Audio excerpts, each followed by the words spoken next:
disculpar, tuve problemas con el internet. Ya. Yo igual la usé, por si acaso.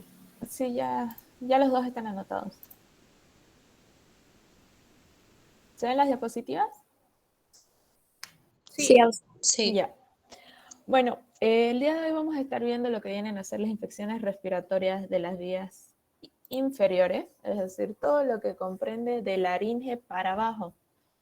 Como en cada clase vamos a tener nuestros objetivos, el día de hoy vamos a tener el identificar los microorganismos de la flora normal de vías aéreas inferiores, identificar los microorganismos patógenos productores de infecciones respiratorias, conocer las condiciones de toma de muestras, ya sea secreción bronquial o esputo, y vamos a interpretar los informes de laboratorio y los casos clínicos que se presenten. Siempre es bueno hacer un repaso anatómico. Bueno, faringitis hemos visto hace 3 semanas, por lo que para recordar vamos a de nuevo hablar de las vías respiratorias en el plano anatómico. Las superiores ya las vimos y aquí nos habíamos enfocado en lo que venía a ser el tema de la faringitis, ¿cierto? Ahora nos vamos a dedicar a las infecciones del tracto respiratorio inferior que van a comprometer tráquea, bronquios, bronquiolos, alvéolos y también el parénquima pulmonar. Es acá donde nosotros vamos a estar enfocándonos la clase de hoy, parénquima pulmonar. Las infecciones más frecuentes son neumonía, bronquitis, traqueitis y bronquiolitis. Siempre que ustedes vean el sufijo itis, nos está indicando, ¿qué cosa? Inflamación. Perfecto, nos está indicando inflamación, muy cierto. En el caso de los adultos van a ver que lo más común es observar neumonías. Los que son las bronquitis, bronquiolitis, que son más niños, bueno. ¿Qué es infección? Hay que recordar el concepto. Si es que vamos a hablar de puras infecciones, recordemos el concepto. Y de esto ustedes dieron examen. Infección va a ser la entrada, el establecimiento y multiplicación de las bacterias en la superficie o en el interior del cuerpo. Las infecciones del tracto respiratorio inferior son de las más frecuentes tanto entre las adquiridas en el ambiente comunitario como en el medio nosocomial. Cuando hablemos de medio nosocomial, nos estamos refiriendo al hospital, bueno, o a cualquier lugar donde hayan pacientes internados. Eso es un nosocomio. Cuando hablemos de ambiente comunitario, hablamos de la vida que nosotros tenemos fuera del hospital, todo lo que implica nuestro hogar, nuestro barrio, la universidad, el colegio, la oficina, mercados, todo eso es ambiente comunitario.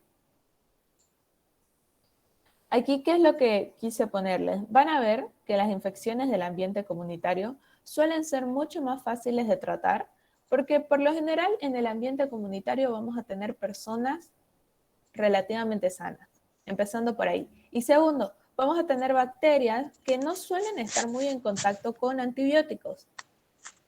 Aquí por eso le tenemos esta bacteria con un aspecto un poco más amigable. En cambio, en el hospital, ¿qué sucede? En el hospital nos vamos a enfrentar con infecciones mucho más graves, más complicadas.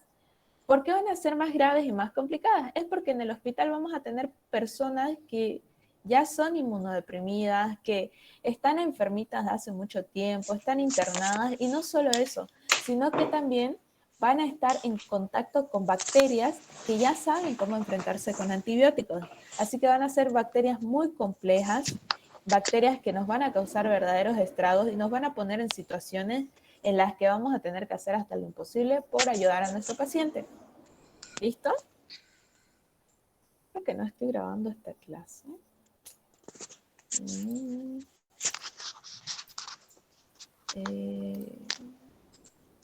¿La grabo la clase o no? Sí, Ausi, por favor. Ya, déjame un segundito. Active el grabador.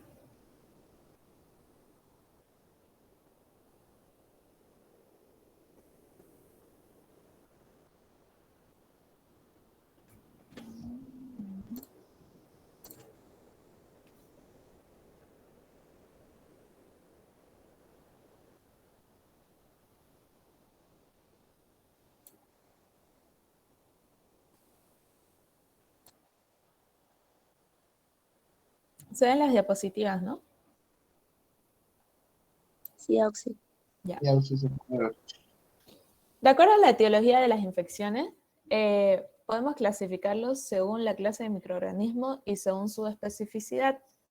Según el agente causal vamos a distinguir infecciones bacterianas, como ser las infecciones por neumococo o Streptococcus pneumoniae. Vamos a tener infecciones virales por el virus de la gripe, parasitarias, que viene a ser la estrongiloidiasis, y fúngicas, como la paracoccodioidomicosis, ¿ya? Aquí todos estos son agentes que nos van a estar causando infecciones del tracto respiratorio inferior, más específico a nivel pulmonar, pero como ven, son distintos tipos de microorganismos, ya sean bacterias u hongos, están afectando al pulmón, pero son distintos tipos de microorganismos. Por eso ahí decimos según la clase de microorganismos.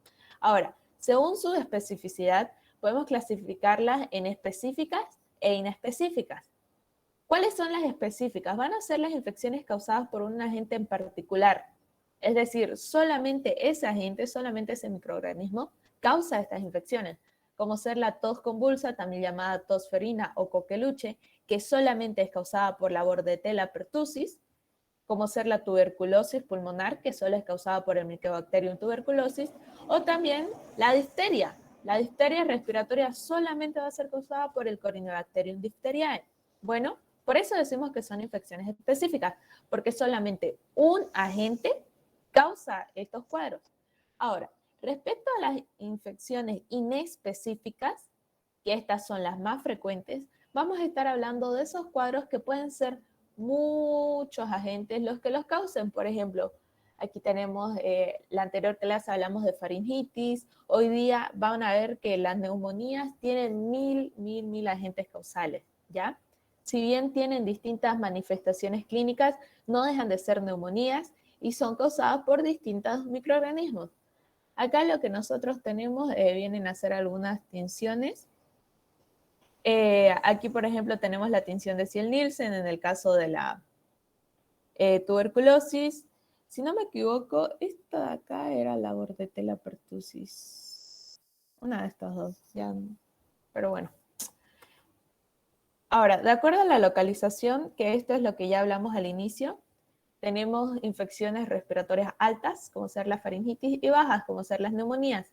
En esta imagen de acá, ustedes ya la conocen, vienen a ser esas placas, ¿cierto? Blancas, purulentas, de una faringitis estreptocócica, muy común en niños.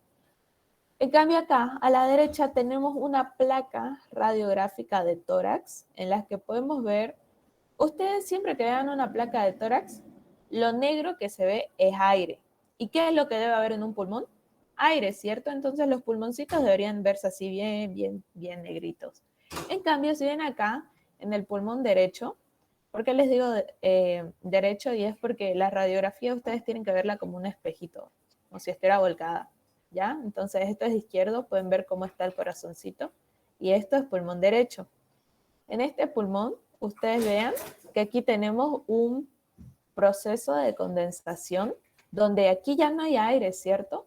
Hay esta sustancia blanca. ¿Qué significa cuando veo algo blanco? Puede ser líquido, puede ser grasa, puede ser sangre, etcétera, etcétera.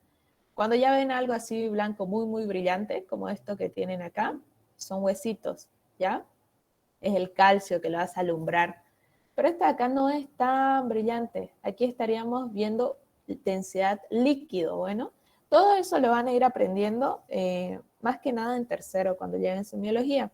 Ahorita lo que a mí me interesa es que sepan diferenciar que lo negro en los pulmones, digo pulmones porque está dentro de la caja torácica, ¿no? Lo negro es aire, y si hay blanco, entonces es líquido. Este líquido puede ser agua, puede ser sangre, puede ser pus, etc. Hablemos un poquito de la flora normal de las vías aéreas inferiores. En los pulmones, en la tráquea y los bronquios, ¿qué clase de microorganismos voy a encontrar? La respuesta es ninguno. Todas estas son áreas estériles, es decir, no deben haber bacterias. No existe microbiota pulmonar, traqueal ni bronquial. Son áreas estériles. Bueno, son de esas pocas regiones del cuerpo humano que no poseen una microbiota. ¿Qué es la neumonía? Si nos vamos a dedicar a esta clase a hablar de neumonías, bueno, primero que nada sepamos qué es una neumonía. La neumonía es un síndrome parenquimatoso pulmonar de condensación que origina inflamación de los sacos aéreos de uno o ambos pulmones a causa de una infección. Clave, infección.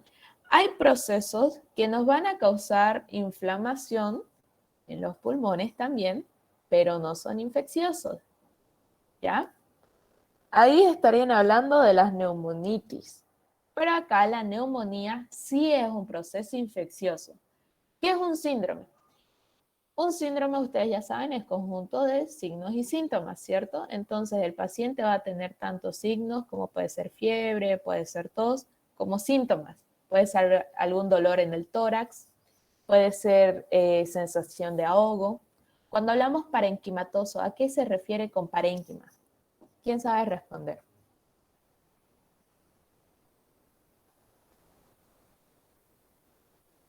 ¿Qué significa cuando digo que es el parénquima de un órgano? Pero la Es la parte parte funcional, funcional de un tejido. ¿Es la qué? tejido. El tejido funcional, la parte funcional de un Es tejido. la parte funcional de un Funcional. tejido. Muy bien. Entonces aquí vemos que es un conjunto de signos y síntomas que van a afectar la parte funcional del pulmón. ¿De qué manera se lo va a afectar? A través de procesos de condensación. Cuando hablamos de procesos de condensación es lo que veíamos acá en la radiografía, que ven que hay aire, pero aquí de repente tenemos este contenido, ¿cierto? Que no sabemos exactamente qué es, pero es una clase de contenido, se condensa, es un proceso de infiltración y a esto nos referimos con proceso condensatorio.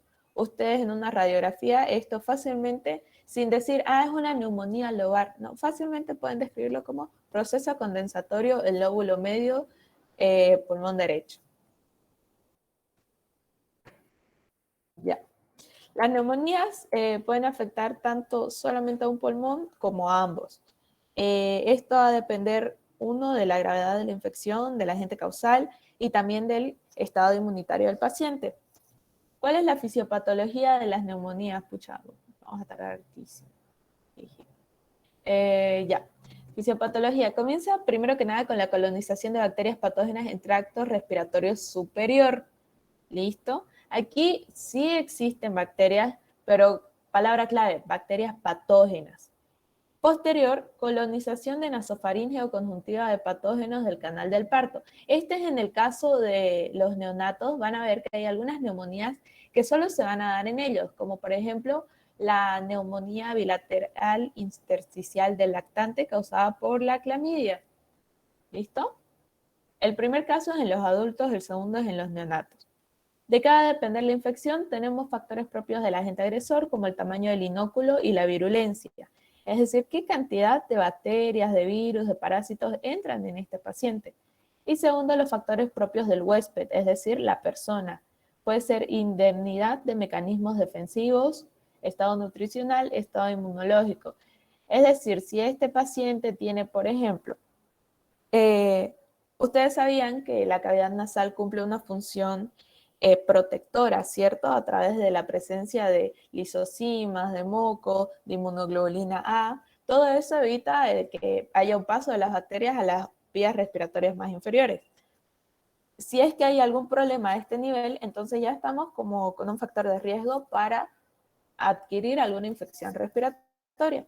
El estado nutricional y el estado inmunológico a mí me importan mucho. El estado inmunológico depende bastante del nutricional. Un paciente desnutrido es un paciente inmunocomprometido. Si un paciente está inmunocomprometido, entonces, ¿cómo es que va a vencer al agente causal? No lo puede vencer. Así que el agente causal pasa a tracto respiratorio inferior, ya sea por vía inhalatoria, hematógeno o aspiración, va a llegar a los alvéolos. En los alvéolos va a interactuar con macrófagos y polimorfonucleares, es decir, neutrófilos. Esto va a activar respuesta inflamatoria y respuesta inmunitaria. Se va a desencadenar daño tisular y lesión endotelial, dando 4 fases anatomopatológicas, que esto es pregunta de examen de patología. No nuestra, pero sí es de pato, así. Y se la resumo. Tenemos una fase de congestión, de hepatización roja, hepatización gris y de resolución. Ahora esta resolución va a depender el tiempo que tarde va a depender de si es que se pudo vencer o no a la infección. Diferencias entre unas neumonías típicas y atípicas. Ya sabemos lo que es una neumonía. Ahora, las neumonías se van a dividir de una manera así bastante grandes en dos grupos diferentes. Tenemos las neumonías típicas y las atípicas. ¿Cuáles van a ser las diferencias? Principalmente va a ser a nivel de signos y síntomas. ¿Qué voy a tener en una neumonía típica? Voy a tener la triada típica de la neumonía. Fiebre, tos con expectoración, dolor en punta de costado. Fiebre, temperatura mayor a 38 grados centígrados. Tos con expectoración, es decir, tos con expulsión de alguna secreción, lo que vulgarmente se lo llama flema. Dolor en punta de costado. ¿A qué nos referimos con esto? Viene a ser el dolor que el paciente siente en el tórax, ¿ya? ¿Qué origen tiene este dolor? Bueno, ustedes verán, los órganos macizos no sienten, no los puedes sentir, no puedes sentir dolor. ¿A qué niveles que sentís dolor? Es cuando llegan a sus cápsulas fibrosas, en este caso a la pleura. Esto es un dolor que se da ya porque el proceso condensatorio y todo eso llega a hacer presión sobre las pleuras y es ahí ya cuando el paciente siente dolorcito. ¿Cuáles van a ser los agentes etiológicos de una neumonía típica? Viene a ser el Streptococcus pneumoniae y el Haemophilus influenzae. Esto más que nada en los adultos, ¿ya? En la neumonía atípica, ¿dónde voy a ver neumonías atípicas? Va a ser más que nada pacientes inmunocomprometidos, ¿ya? Los signos y síntomas que tenemos, y también las neumonías atípicas. Si bien voy a tener agentes etiológicos bacterianos, también es muy común de verlas en agentes etiológicos virales. Los signos y síntomas febrícolas. Las fiebres no van a ser tan altas, si bien pueden serlo, no siempre es el caso, no es la presentación común de una neumonía atípica. Tos sin expectoración, esta es la llamada tos seca, es decir, el paciente tose, tose, tose, tose, pero no bota nada. Y si hacemos una revisión, un examen a su faringe, ustedes van a ver que es una faringe hiperémica. Está bastante irritada porque tose, pero es seco. En cambio, en un paciente con tos con expectoración, si bien tose, es un ambiente bastante húmedo, lo cual no irrita tanto su faringe. Hiperemia faríngea a causa de esa tos sin expectoración. Y por último, molestias osteomusculares. El paciente con neumonía típica se queja de dolor de músculos, de articulaciones. Entre los agentes etiológicos más comunes tenemos Mycoplasma pneumoniae, Clamidia pneumoniae, Legionella pneumoniae o Neumófila. Van a ver que acá entre los agentes virales más comunes, ahorita uno que suena desde ya hace un par de años, viene a ser SARS-CoV-2, causando el COVID-19. Es una neumonía atípica. Ahora, la clasificación de las neumonías. Este es un cuadro bastante largo y que se lo pregunta harto. Tenemos primero entre las neumonías agudas, las de origen extrahospitalarias o de las comunidades, las llamadas NAC. La neumonía aguda típica, agentes causales más comunes, Streptococcus pneumoniae, también llamado neumococo o Haemophilus influenzae. En los ancianos, diabéticos y alcohólicos, vamos a tener de que otra clase de agentes, ya no tantos estos dos que mencionamos, sino que fíjense, aquí estamos hablando de pacientes inmunocomprometidos, ¿cierto? Ancianos, ya son viejitos, esos sistemas inmunológicos ya están cansados, ya no rinden como antes. Pacientes diabéticos o hipertensos son pacientes con enfermedades crónicas degenerativas. Estos pacientes siempre van a estar como inmunocomprometidos, por más que te digan que están sanos, no, son inmunocomprometidos.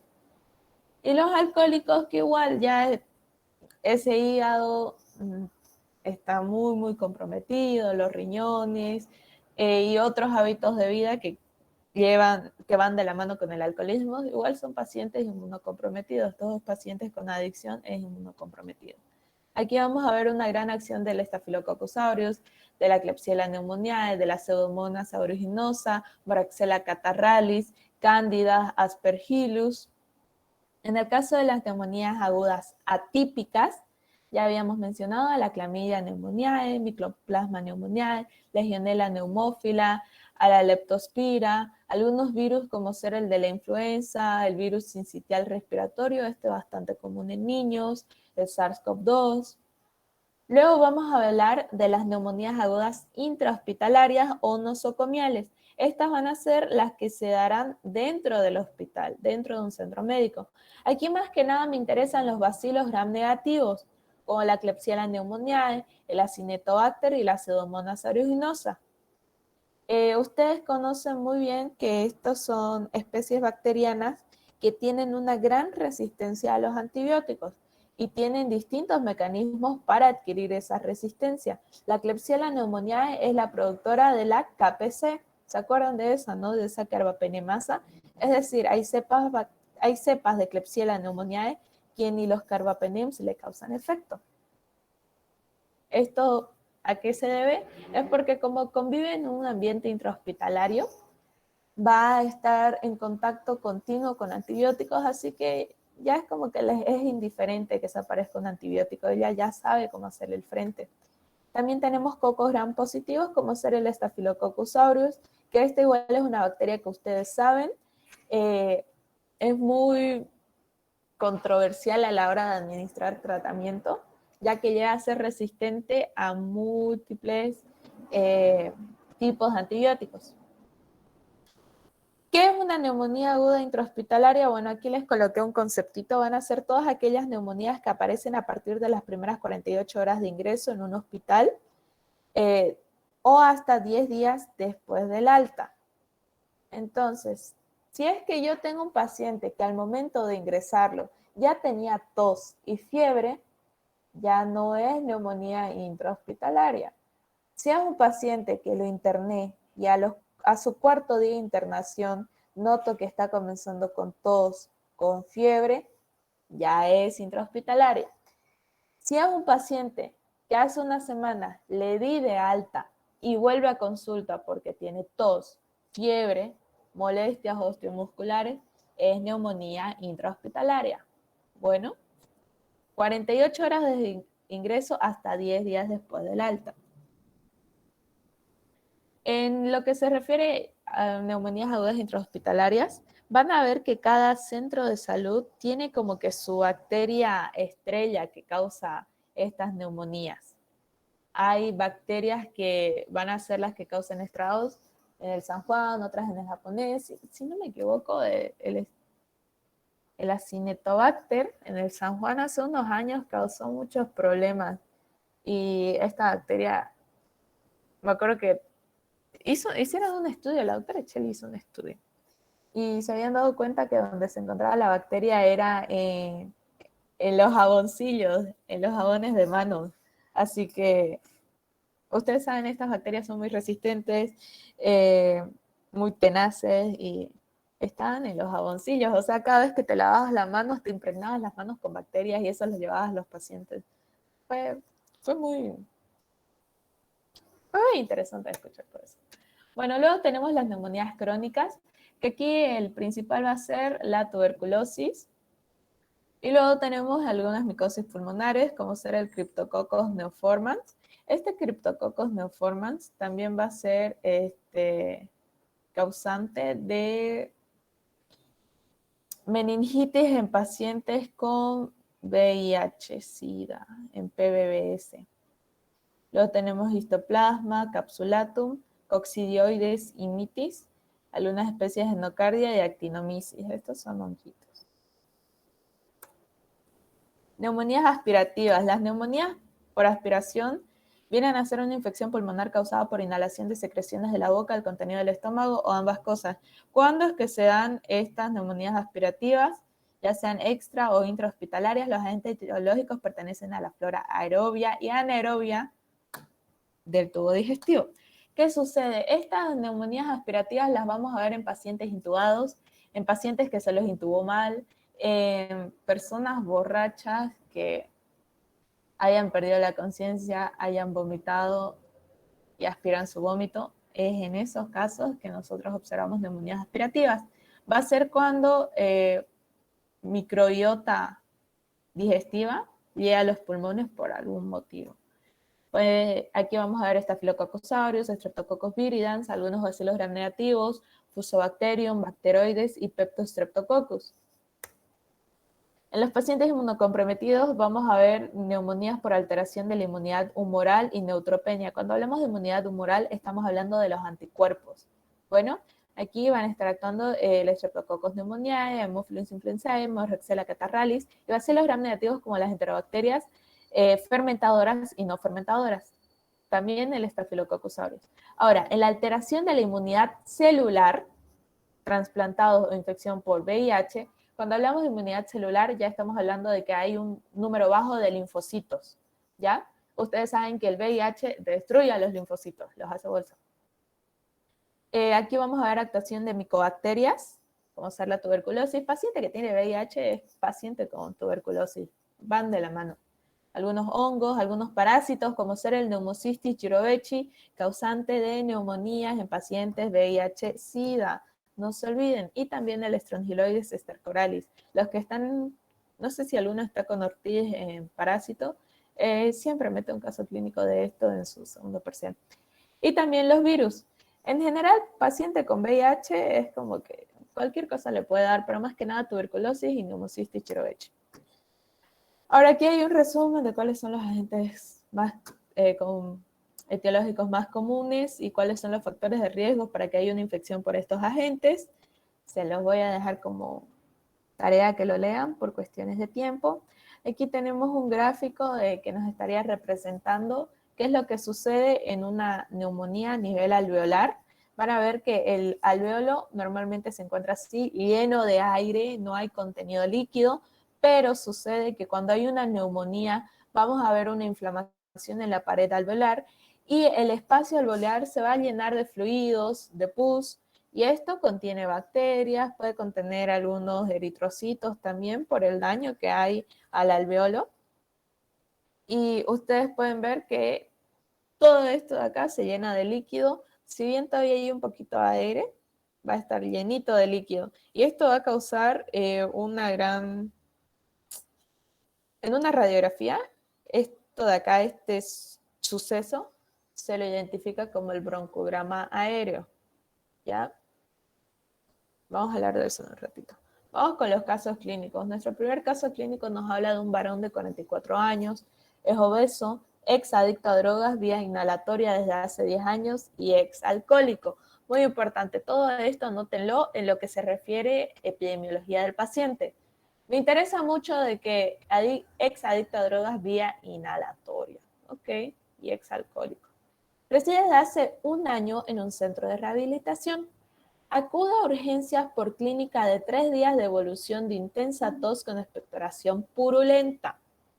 Tos con expectoración purulenta, fiebre de 41 grados centígrados. Horas antes de acudir al hospital comienza con disnea progresiva y dolor en punta de costado. ¿Qué era disnea? ¿Quién se acuerda? Dificultad para respirar. Dificultad para respirar, muy bien. A la auscultación se encuentra taquicárdico. ¿Qué es taquicárdico?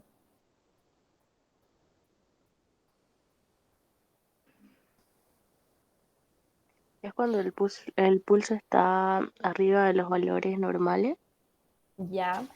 Mayor a 100 latidos por minuto. En el caso del pulso, ahí se llama taquisfigmia, ¿ya?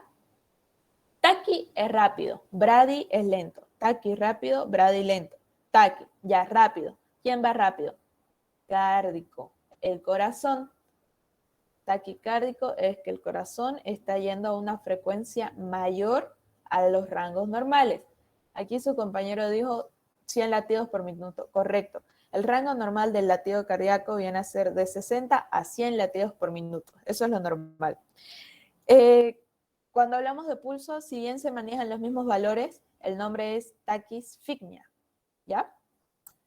Se inicia antibioterapia empírica con cefotaxima y levofloxacino, con el objetivo de cubrir los microorganismos más frecuentes causantes de neumonías de adquisición comunitaria. ¿Cuáles eran?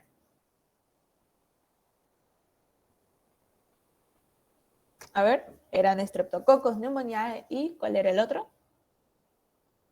Haemophilus influenzae. Y Haemophilus influenzae.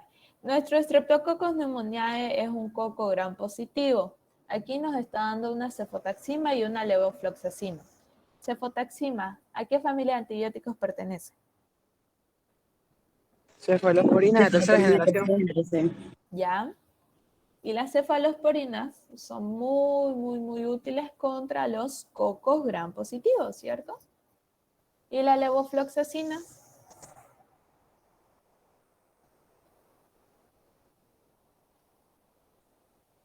¿A qué familia pertenece? A ver. ¿A la esquinolona? Pertenece a las quinolonas. Las quinolonas tienen un espectro de acción bastante amplio, pero más que nada se lo utiliza contra ¿Infecciones gram urinarias? negativo. En infecciones urinarias sí, pero a mí lo que me interesa es el tipo de bacteria, ¿no? Gram negativo. El Haemophilus influenzae, ustedes aún no lo han avanzado, pero es un bacilo gram negativo. Entonces, con que me estén dando una levo, está perfecto. Así como también una cefotaxima que llega a tener acción sobre algunos gram negativos. En la radiografía de tórax, que ustedes van a ver que radiografía se abrevia RX, se aprecia un infiltrado pulmonar alveolar. Se solicita cultivo de esputo. El laboratorio reporta en la tinción de gram abundantes diplococos gram positivos y en el cultivo crece la bacteria productora del 80% de las neumonías de adquisición comunitaria. ¿Ya? En el hemograma se observan leucocitos de 22.000 por milímetro cúbico. Esto nos indica leucocitosis. ¿Cuál era el valor normal de los leucocitos? A ver. Entre 5.000 a 10.000 Perfecto. millones. 5.000. No, millones no. De células por milímetro cúbico. Exacto, por milímetro cúbico. De 5.000 a 10.000. Y este paciente tiene 22.000. Imagínense, hay un gran aumento. Esto es leucocitosis. Aquí, a ver, ¿nos da más info o no? No, ya. En el caso de este paciente, al ser una infección, dice bacteria productora del 80% de las NAC. Si es una infección bacteriana, ¿cuál de mis leucocitos va a estar aumentado? Son los neutrófilos. Entonces, esto más que seguro que es una leucocitosis a expensas de los neutrófilos. Y más que seguro que no solo hay neutrófilos maduros, porque nosotros no contamos con tantos, sino que también deben haber callados, es decir, formas inmaduras de los neutrófilos. Esto de acá, ¿cómo se llama? Y es muy importante que lo sepan. Yo estoy en 5º año y me lo siguen preguntando los doctores y sigo teniendo compañeros que no lo saben.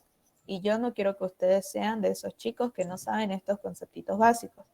Cuando hay una leucocitosis, es decir, un aumento leucocitario, y hay una gran cantidad de neutrófilos o de polimorfonucleares o segmentados con presencia de callados o de formas inmaduras, se llama desvío a la izquierda. ¿Ya? ¿Cómo dijo Ozzy? Desvío a la izquierda es cuando hay leucocitosis a expensas de los polimorfonucleares, de los neutrófilos. El desvío a la derecha viene a ser una leucocitosis a expensas del aumento de los linfocitos. ¿Listo? Eso, por favor, se los encargo. ¿Hay alguien que tiene el micrófono encendido? Por favor, lo apaga. Les encargo que sepan muy bien esos conceptitos, ¿ya? Como les digo, hasta el día de hoy me lo siguen preguntando. Y ustedes tienen que saberlo. Desvío a la izquierda, leucocitosis con aumento de neutrófilos. Así en palabras sencillitas. Desvío a la derecha, leucocitosis con aumento de linfocitos. Ahora, ¿cómo sé que voy a estar observando en cada tipo de infección? Ya habíamos dicho, si son bacterias, piensen en neutrófilos. Si son virus, piensen en linfocitos. Si son parásitos, piensen en eosinófilos. Es eso, nada más. Ahora, aquí tenemos una radiografía. La doctora les quiso poner una radiografía, pero es un poquito complicado explicarles a ustedes una radiografía. Aquí nos muestra, supuestamente esta es la radiografía del paciente. y nos habla de infiltrado pulmonar alveolar que se observaría en el pulmón izquierdo, en el lóbulo inferior. Ya, pero primero tenemos que saber, voy a saltar, para interpretar una radiografía hay muchos conceptos técnicos que ustedes primeramente deben aprender respecto a si la radiografía está centrada, que la distancia de las clavículas, que no sé qué, etcétera, etcétera, que si estuvo bien penetrada o no, Eso lo van a ver en semio. Ahorita, yo lo que quiero que sepan era qué era lo que estábamos viendo en esta radiografía de acá.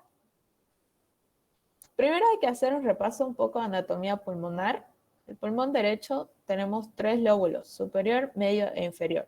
Y en el izquierdo tenemos un lóbulo superior y un lóbulo inferior. Bueno, y pueden ver aquí cómo están separaditos, con colores, con líneas. Tristemente en una radiografía nosotros no los tenemos así, ¿cierto? Nada que ver, no están todas estas delimitaciones. A lo mucho a veces en algunos pacientes se observan una cisura, pero de ahí nada. Entonces yo me conseguí estas imágenes para que ustedes las tengan, que son un poquito más didácticas, ¿no? Aquí me señala, fíjense, todo esto que tenemos aquí arriba sería el lóbulo superior. Aquí nos marca un poco más, nos delimita el lóbulo medio y el lóbulo inferior. De este lado, en el pulmón izquierdo, tenemos todo nuestro lóbulo superior y tenemos el lóbulo inferior. Hay lugares donde se sobreponen estos lóbulos y va a depender también de la proyección que esté utilizando para tener una mejor visión de cada tipo de lóbulo. Nosotros acá estamos con radiografías en proyección postero-anterior, es decir, la han tomado desde la espaldita del paciente, igual que acá. Esa proyección es la más utilizada cuando yo quiero hacer una radiografía de tórax. Lo coloco al paciente de espalda y ¡pum! Saco la radiografía, saco la foto, ¿ya? Al año ya van a aprender cada uno de esos tecnicismos, de cómo sé si es postero-anterior, antero-posterior, si es lateral, etc. Pero ahorita lo que quiero es que vean de cómo voy a estar visualizando cada uno de los lóbulos pulmonares, según sea el pulmón derecho, sea el pulmón izquierdo, y que comparen con lo que tenía el paciente. A ver, fíjense acá los lóbulos que tengo a cada lado y sobre todo quedémonos acá, en el izquierdo, ¿ya? ¿Cómo sé si es un pulmón izquierdo o derecho? La forma más fácil es ver hacia dónde está el corazoncito. El corazón siempre va a estar a la izquierda, ¿no? A no ser que tenga dextrocardia por ahí. Esta es la radiografía del paciente, solo que ya un poquito más agrandada. Fíjense, tenemos un proceso condensatorio a nivel del lóbulo inferior del pulmón izquierdo. Fíjense acá, compárenlo con esto de acá, ¿cierto? Esto de acá se reportaría como neumonía alveolar o lobar, porque está afectando un lóbulo. Afecta a múltiples alvéolos que aparecen llenos de exudado purulento, pudiendo incluso comprometer la totalidad del lóbulo. En este caso no es el lóbulo en su totalidad, pero ya está afectando como que gran partecita, ¿no? No obstante, los bronquiolos están respetados, circunstancia que da lugar a la aparición del signo radiológico conocido como broncograma aéreo, que esto de acá es lo que yo les había mencionado, que ustedes podían ver en las radiografías, que son, bueno, aquí no se nota mucho. Aquí hay unas líneas. Inclusive en personas se ven muy, muy poquito y tienen que tener un ojo como que entrenado ya. Pero este es el broncograma aéreo. A ver, no sé si podemos verlo.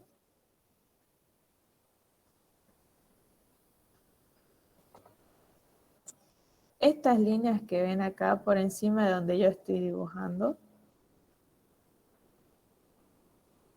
ese es el llamado broncograma aéreo. No sé si lo pueden ver.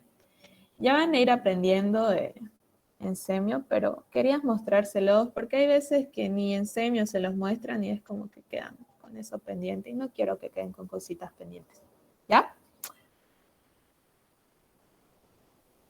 Entonces, este paciente, ustedes pueden ver lóbulo inferior izquierdo, ¿cierto? Ahí es donde está localizado nuestro proceso condensatorio, nuestra neumonía. El paciente se presentó clínicamente con la triada de neumonía típica, que es la fiebre, el dolor en punta de costado y la tos con expectoración. Cuando hablemos de triadas, estos van a ser los signos y síntomas más comunes y más frecuentes que voy a observar en un paciente con esa patología. No solo la neumonía tiene triadas, también tenemos en la meningitis, en taponamiento cardíaco, en colangitis. En muchas patologías tenemos estas triadas, tétradas, péntadas, pero aquí en la neumonía es fiebre, dolor en punta de costado y tos con expectoración. Aquí tenemos nuestro glosario, lo vamos a hacer volando ya, chicos. Sé que ustedes ya lo tienen hecho, así que listo. Astenia es debilidad o fatiga general que dificulta la realización de tareas cotidianas. Adinamia ya viene a ser ausencia total, no solo parcial, sino total de fuerza física, que es síntoma de algunas enfermedades graves. Expectoración purulenta es la secreción pulmonar fluida opaca de color amarillo o verdoso. Fiebre es el aumento temporal de la temperatura corporal promedio. Disnea es la dificultad en la respiración. Taquicardia es el aumento de la frecuencia cardíaca. Antibioterapia empírica es el tratamiento antibiótico en base a la experiencia del médico. NAC, neumonía adquirida en la comunidad. Hemograma, análisis cuantitativo y cualitativo de los elementos formes de la sangre. Leucocitosis, el aumento del conteo de leucocitos en la sangre por encima de lo normal. Infiltrado pulmonar es la presencia de líquido en los sacos alveolares. Adenomegalia es el aumento del tamaño de los ganglios linfáticos. Estertores son sonidos anormales causados por el paso turbulento del aire por las vías aéreas inferiores. Y BUN es nitrógeno ureico en sangre, pero por sus siglas en inglés es Blood Ureic Nitrogen. Pero aquí, ¿qué es lo que me interesa? Estertores, no los vayan a confundir con estridores, que fue lo que vimos en faringitis, en difteria, ya, que eran las vías aéreas superiores, ¿cierto? Yo inclusive les hice una demostración de cómo sonaba. Tristemente se las hice por ello. Los estertores, ¿cómo es que suenan? Ustedes agarran su pelo, se lo acercan al oído y lo frotan. Así suenan los estertores cuando auscultan a un paciente en los pulmoncitos. Agarren su pelo, acérquenlo al oído y froten. Así suena. Vamos con esto, datos clínicos, terminología médica. Ya. Es todo lo que tiene nuestro paciente. Oh, lo puse al revés.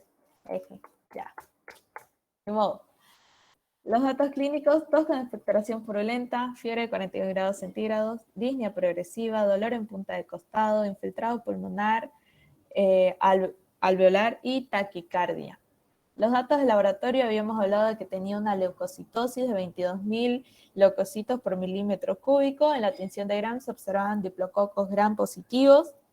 Los datos epidemiológicos, que son factores predisponentes a la enfermedad. El paciente era obeso, exadicto a drogas de vía inhalatoria, exalcohólico, es rehabilitado, tratamiento previo con cefotaxima y levofloxacino. Ahora, aquí algo muy importante que les quiero mencionar, chicos, es que aunque el paciente diga de que ya está rehabilitado, de que ya no consume drogas hace 10 años, hace 5 años, nunca le crean. La mayoría de las veces estos pacientes mienten. ¿Listo? Yo sé que es triste y demás, pero sí, la mayoría de las veces estos pacientes mienten. Mucho más si es que está en un centro de rehabilitación, estaba preso, están mintiendo. Análisis bacteriológico que debe solicitar, un cultivo de esputo. Diagnóstico presuntivo, neumonía aguda típica. ¿Por qué llegaría a este diagnóstico presuntivo? Porque para empezar, tiene nuestra triada de la neumonía típica. Tiene tos con expectoración, fiebre y dolor en punta de costado. Además, tiene factores predisponentes y en la tinción de Gram, fíjense, diplococos Gram positivos. ¿Quién es un diplococo Gram positivo con cápsula? Streptococcus pneumoniae. El Streptococcus pneumoniae, es cierto que causa el 80% de las neumonías adquiridas en la comunidad, entonces muy probablemente sea eso. Toma de muestra, la muestra es esputo, condiciones. No se debe usar antibióticos 48 horas antes, el paciente debe estar en ayuno y no se debe haber cepillado los dientes. A lo mucho pueden enjuagarse con agua la boca, pero no se cepilla los dientes. Diagnóstico final, neumonía aguda típica, agente etiológico, Streptococcus pneumoniae o neumococo, transmisión. La fuente de infección son las gotitas de flujo o las gotitas de saliva. Vía de transmisión aérea, mediante una inhalación de estas gotitas de flujo que llevan al neumococo. ¿Cuál es la triada de la neumonía? Fiebre, tos con expectoración y dolor en punta de costado. Belleza. El análisis bacteriológico, esto de acá es lo que yo les voy a poner en su examen la próxima semana, por si acaso, ¿ya?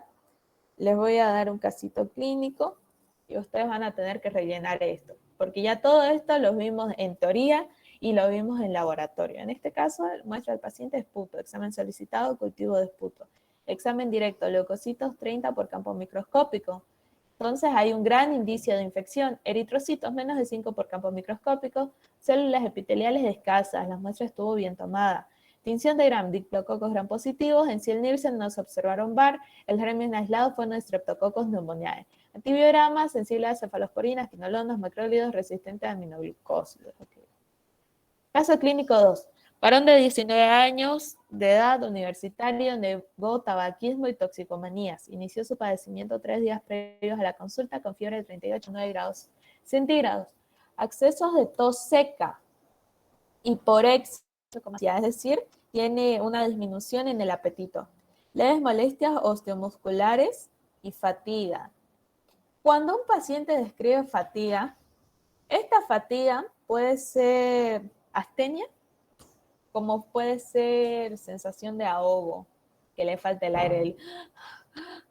Eso puede ser fatiga, como una fatiga de que está cansado, que no tiene ganas de nada. Ahí es donde ustedes ya deben ir preguntando un poquito más de esta fatiga. ¿La sentís todo el tiempo? ¿Te levantás de la cama? La fatiga la sentís cuando estás subiendo las escaleras, cuando caminaste por tu casa, fuiste a la venta, etc. Ahí tienen que profundizar un poco más en qué es lo que les está diciendo el paciente para saber si es disnea, si es astenia, el grado de disnea inclusive. Le pueden decir, sí, esta fatiga, este ahogo, lo sentís solo después de que hiciste ejercicio o lo sentís cuando te levantás para ir al baño. Son niveles distintos, ¿cierto? Que hay. No tiene náuseas ni vómitos. Las evacuaciones intestinales eran normales, no refirió síntomas urinarios. Negó cefalea. Cefalea es dolor de cabeza. Y odinofagia, es decir, al deglutir no tiene dolor.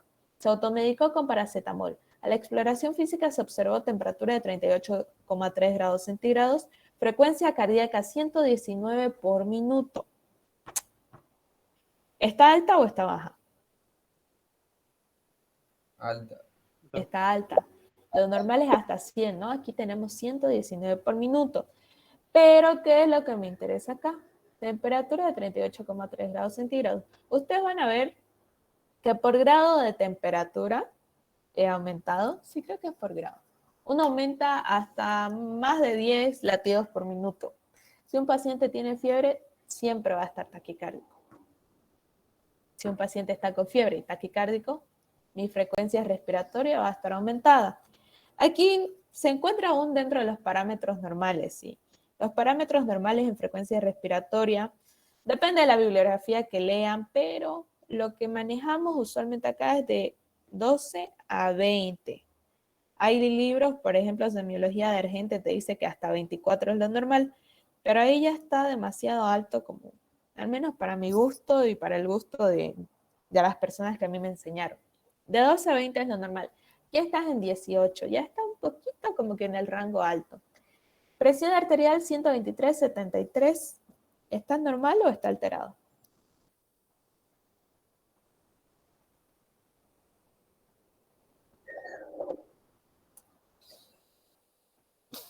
¿Quién sabe? Está normal, la UCI. Está normal, sí, está normal. Lo normal es 120/80, aquí hay una pequeña variación, pero sí está normal. Lo que se refiere a la sistólica de 100 a 120, bueno, de 110 a 120 está perfecto y la diastólica que tengamos de 70-80 está muy bien igual. Ya de ahí es como que está muy bajita o ya está altita y hay que observar un poco más al paciente, ¿no? Igual cada paciente tiene sus propias características. Aquí tenemos un varón de 19 años de edad universitario que es sano. Entonces sí, está normal la presión.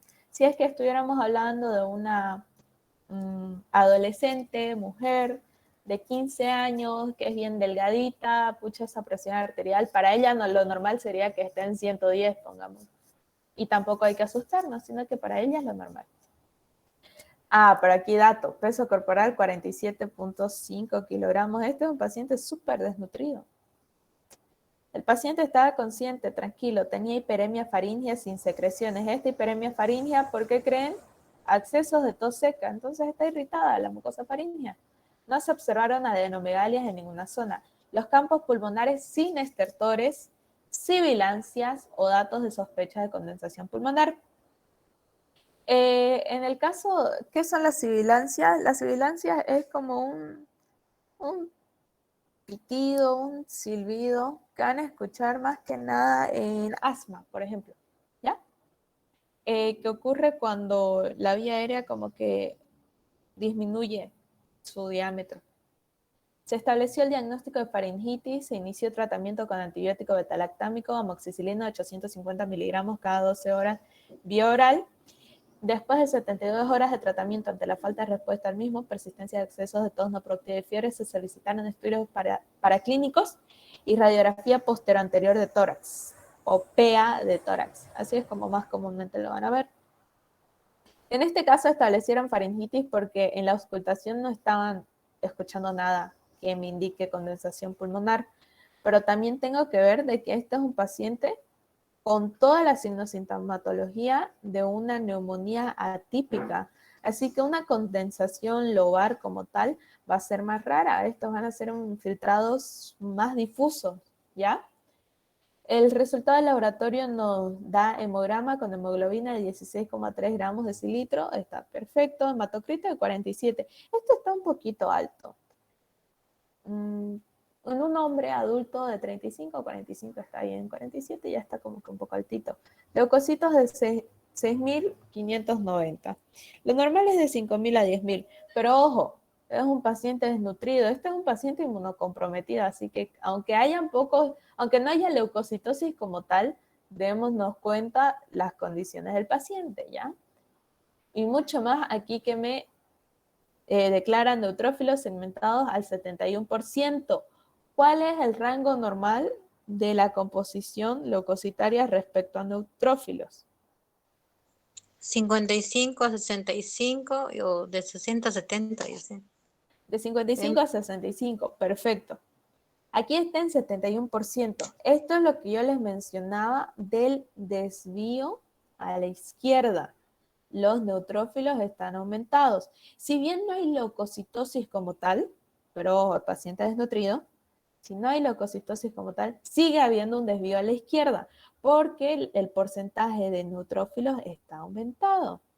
Los eosinófilos a 1% ya está medio que normal. Los monocitos están un poquito altos.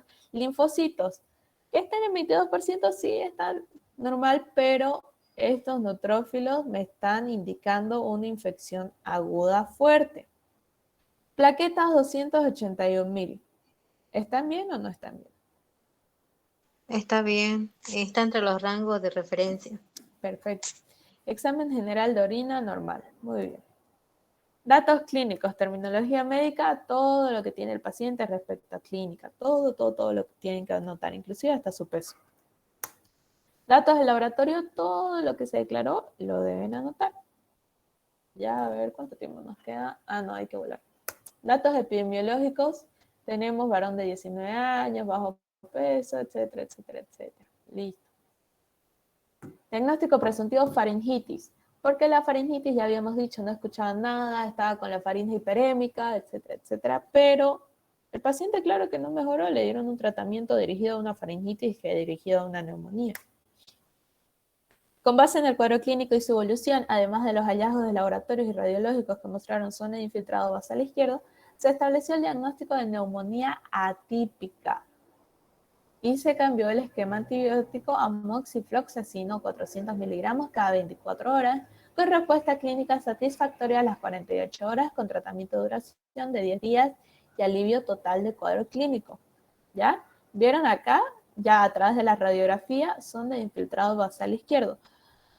Siempre que tengan un paciente con la duda de que es un proceso respiratorio a nivel pulmonar, siempre piden una placa de tórax.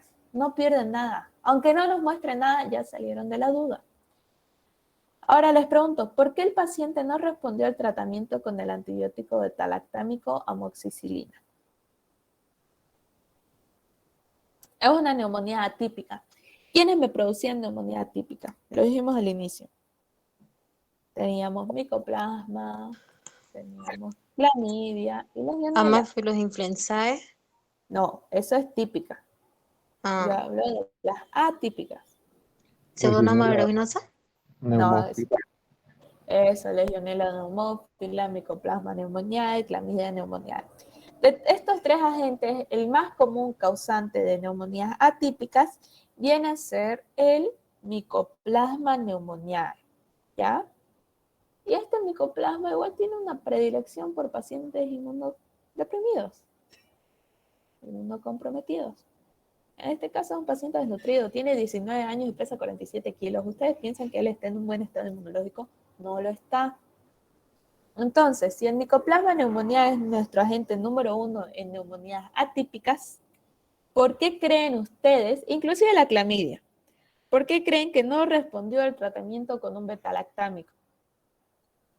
Porque no posee pared celular. Por eso. ¿Y qué tiene? El beta-lactámico va específicamente a la pared celular y al no tener, tiene una resistencia. ¿Qué es lo que hace con la pared celular?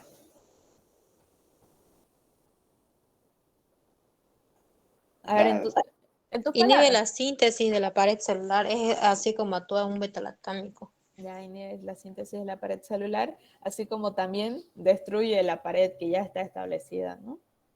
Desde adentro. Muy bien, entonces, no actuó porque el germen más común causante de neumonías atípicas es el Mycoplasma pneumoniae. Esta bacteria no posee pared celular, lo cual le confiere resistencia natural hacia los betalactámicos. Ahora, en caso de que inclusive sea una clamidia, la clamidia tiene una pared celular extremadamente delgada que inclusive ni se la toma en cuenta. Aquí es lo mismo, no hay nuestro órgano diana donde vaya a actuar el betalactámico, así que no habría el cómo la amoxicilina sea capaz de detener esta infección. En cambio, moxifloxacino, ¿a qué familia de antibióticos pertenece? ¿Cómo digo? El moxifloxacino, ¿a qué familia de antibióticos pertenece? A las quinolonas, digo. Las fluoroquinolonas. ¿Y qué es lo que hacen las quinolonas?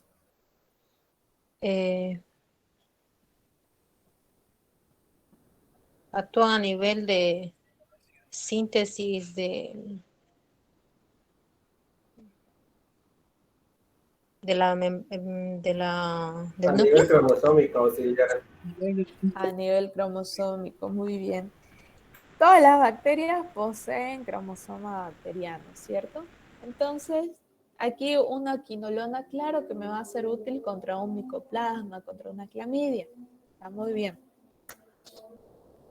Ahora dice, complete cómo sería el resultado del análisis bacteriológico de esputo de un paciente con neumonía de etiología viral. Muestra esputo, examen directo que se observaban. Leucocitos 6 a 8 por campo, células epiteliales escasas, eritrocitos 1 a 2 por campo. Tinción de Gram no se observan bacterias, y el Nielsen no se observan bar, cultivo de bacteria aislada, no se observa crecimiento de colonias bacterianas, por lo tanto en antibiogramas no lo podemos realizar, no se declara nada. Todo esto, ¿por qué? Porque no es una infección bacteriana, es de origen viral. Bueno. Vamos Sí, disculpe. Sí. En caso que sea viral, para tratar la neumonía viral, ¿cómo sería? ¿Solamente los síntomas o qué se le daría al paciente? Muy buena pregunta. En ese caso tenés que, sí, empezando por tratamiento sintomatológico, tratamiento de sostén, y también se le da antibióticos, pero no se les da antibióticos para tratar la infección viral como tal, sino Hay que un se le micrófono da, encendido, si no se escucha. sino que se le da los antibióticos porque los pacientes con las neumonías virales muchas veces lo que sucede es que el virus va a dar todas las condiciones para que las barreras que atrapan a las bacterias sean dañadas. Y también existe una proliferación bacteriana y se genera una neumonía bacteriana sobreagregada a la viral. Entonces ¿Ya? podríamos decir de que se puede o se receta antibióticos en infecciones virales. En el caso de las neumonías, sí. En el caso de una faringitis, no. Y esto es incluso, los pacientes suelen ser hospitalizados, ¿no? Y aquí es donde igual entran en juego esas bacterias que les mencioné, que son resistentes, etcétera, etcétera. ¿Que los antibióticos son para tratar al virus? No. Pero sí se los utiliza, sobre todo en estos pacientes hospitalizados, como una medida preventiva para evitar la complicación del cuadro.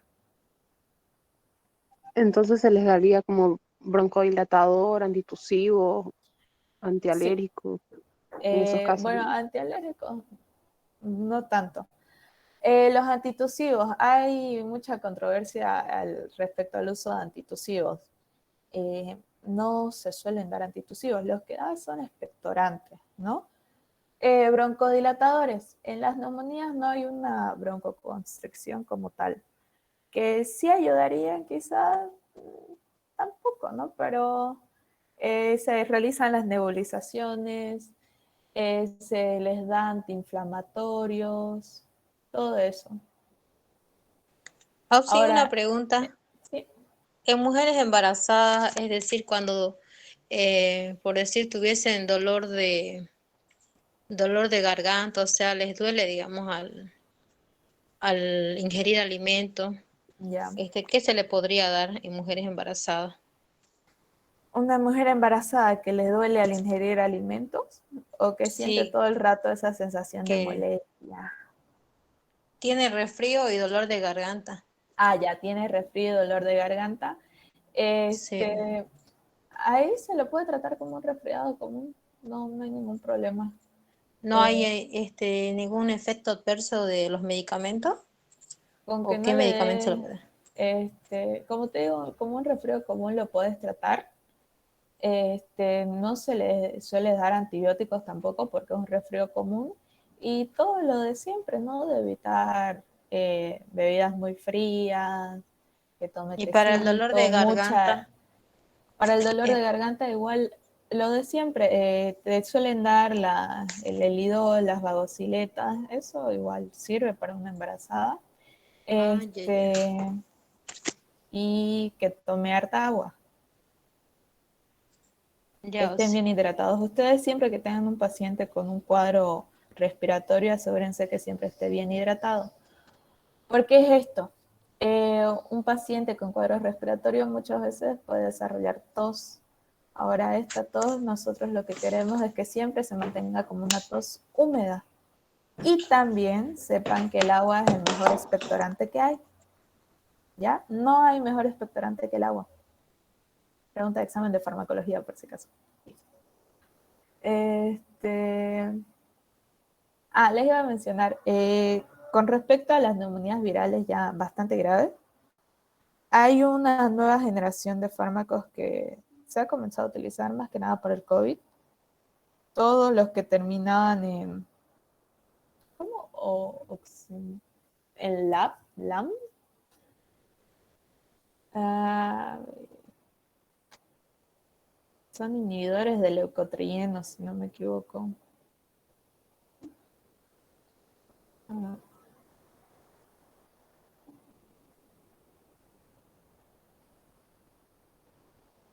Ay, no me acuerdo los nombres ahorita, pero sí son inhibidores de leucotrienos. Son ¿Corticoides? No, los corticoides son otros. Bueno, son básicamente qué es lo que realizarían estos fármacos. Y en el caso del COVID, ¿no? Aquí los utilizaban para inmunodeprimir al paciente, en realidad, y así regular la respuesta inflamatoria. Porque ustedes saben que lo del COVID mucho se basa en esa desregulación de la producción de mediadores de inflamación. Entonces, lo que hacen estos fármacos es inactivar a los leucocitos, a todos los mediadores de inflamación, inmunodeprimen al paciente, se regula la respuesta inflamatoria, se regula la cascada de citocinas y entonces el paciente mejora. Es un poco contradictorio, ¿no? Vas a inmunosuprimir al paciente para que pueda mejorar, pero sí, es lo que en los casos graves de COVID se estaba haciendo. También los corticoides inmunodeprimen, así que lo mismo. Ahora vamos con el cuestionario, que aquí tenían que leer un PDF. Pues ya tenemos 8 minutos, ya. Para decidir el lugar idóneo de tratamiento de una neumonía de adquisición comunitaria y el equipo responsable del proceso, es preciso apoyarnos en la presencia de variables como, aquí tenemos, lo leí, el PDF y, está al revés, ya. Clínica, laboratorio y radiología. Bueno, aquí decía analítica, pero se refiere a los análisis laboratoriales, ¿ya? Entonces nosotros, para saber dónde vamos a tratar al paciente y quiénes van a ser los responsables de su tratamiento, tenemos que evaluar la gravedad de la clínica, tenemos que evaluar los resultados laboratoriales, qué tipo de bacteria es, si mi paciente está bien respecto a serie roja, serie blanca, que cómo está su riñón, cómo está el hígado, etcétera. Radiología, también para ver cuál es la extensión, por ejemplo, de una neumonía, si está afectando a ambos pulmones, solo a un pulmón, solo a un lóbulo, y algunos datos epidemiológicos como ser comorbilidad y nivel socioeconómico. ¿Cuáles son las escalas pronósticas que nos informan sobre el riesgo de muerte y complicaciones de las neumonías adquiridas en la comunidad? Viene a ser la escala FINE, que tiene otro nombre creo que era PSI, que mencionaba, pero es escala FINE, y la CURB 65. La FINE es una escala mucho más completa, es larga. ¿Cuál es la desventaja? Que en sala de emergencias no la puedo utilizar debido a que necesito muchos datos. Y también una controversia que es respecto a esta escala, algo que leí el año pasado estudiando para neumo, para meta interna, que es como que sirve solo si estás tratando con pacientes que tengan enfermedades de base, pero en un paciente saludable es como que no le da la seriedad que necesita ese paciente, porque toma en cuenta factores que solo vas a encontrar en pacientes con enfermedades graves. La CURB 65 es una escala mucho más corta. La desventaja de esto sí es como que omite cosas que la escala FINE sí toma en cuenta, como niveles socioeconómicos, que cómo es la vida del paciente, si tiene otras enfermedades, etcétera, etcétera. La CURB 65 es la que más voy a estar utilizando cuando me llega el paciente y es como que tengo que hacer ese momento, ingresarlo, ¿no?, a mi nosocomio. Aquí tenemos la CURB 65, esta es la que tienen en su guía. El CURB 65 es una escala de predicción de mortalidad utilizada en pacientes con neumonía adquirida en la comunidad. Está avalada por la British Thoracic Society. Cada una de nuestras letras significa algo. C es confusión o alteración de nivel neurológico. Esto nos va a estar otorgando un punto. La U es BUN, que es el nitrógeno ureico en sangre. Mayor a 19 miligramos por decilitro nos otorga un punto. Con esto estaríamos evaluando función renal. R, respiración, más de 30 respiraciones por minuto, que ya nos indica insuficiencia respiratoria, nos otorga un punto. B, que es blood, referente a presión arterial. Tenemos nuestra presión arterial sistólica menor a 90 o presión arterial diastólica menor a 60, nos da un punto. Y 65 es que sean personas mayores a 65 años de edad, más un punto. Ustedes saben, los ancianos son inmunodeprimidos. Y aquí nos da la interpretación. De 0 a 1 punto tenemos una mortalidad de 0,2 a 0,7%. Considerar manejo ambulatorio. Con manejo ambulatorio me refiero a que el paciente pueda volver a su domicilio y sea tratado ahí mismo con administración de la medicación en casa. 2 a 4 puntos, una mortalidad de 6,8 a 27%. Aquí se debe considerar hospitalización. Y hay bueno, yo tenía, no sé, la voy a buscar, tenía entre mis apuntes una escala CURB 65 más desglosada, que inclusive hay una diferencia de si tu paciente tiene 2 puntos a que tenga 4. Si tiene 2 puntos todavía puedes manejarlo ambulatoriamente, pero si tiene 4 ya inclusive considerás ingreso a cuidados intermedios. 5 puntos de mortalidad del 57%. Aquí normalmente aquí ya lo ingresamos a cuidados intermedios, que eso es UCI. UTI es terapia intensiva, UCI son cuidados intermedios. Los cuidados intermedios vienen a ser como que el punto medio entre estar en una sala normal a estar en terapia intensiva. Aquí tu paciente todavía está consciente, no va a necesitar tanto soporte como uno de terapia intensiva. El CURP 65 es una escala de predicción de mortalidad utilizada en pacientes con neumonía adquirida en la comunidad. Bueno, es lo que está acá, ¿no? Para la valoración de la severidad de la neumonía. Y eso sería todo, chicos. Esa es la última diapositiva. No sé si tienen alguna duda al respecto.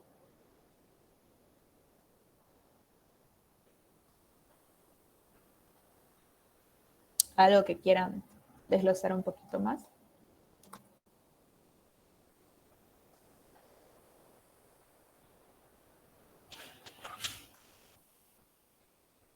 Ah, no, falta. Ya. Esto igual lo tienen en la guía, es lo que la doctora añadió este año. Los exámenes microbiológicos permiten identificar el agente causal de la neumonía y su patrón de sensibilidad a antimicrobianos y así orientar el tratamiento específico. El riesgo de complicaciones y muerte de los enfermos hospitalizados por neumonía adquirida en la comunidad justifica la realización de exámenes microbiológicos, tinción de Gram y cultivo de expectoración, hemocultivos y cultivos de líquido pleural. Ya.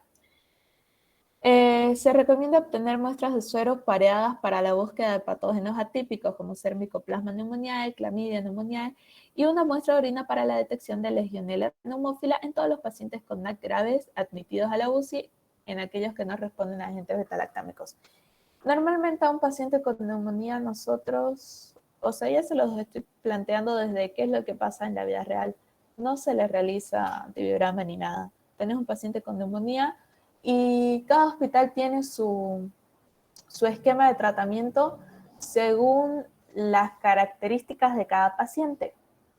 E inclusive, tenés tu primera instancia, tus antibióticos. ¿No respondió eso? Bueno, dale este otro tipo de antibiótico. ¿No respondió eso? Ah, ya, recién hagamos un antibiograma. Eso es lo que sucede. ¿Cómo sé que un tratamiento no esté siendo efectivo? Es porque a las 72 horas de que comenzó el cuadro, de que comenzó la administración de tratamiento, no hay mejoría del paciente.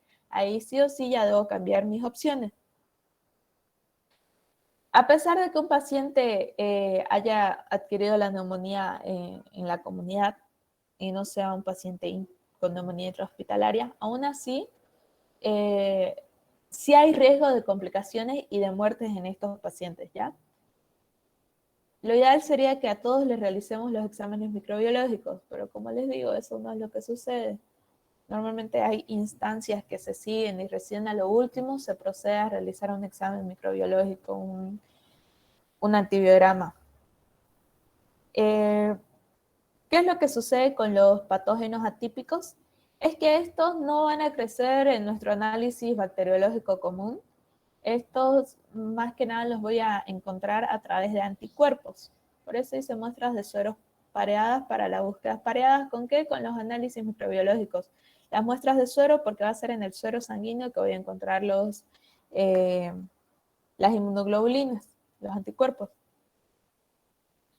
Y mucho más en aquellos pacientes que tengan una NAC grave, es decir, no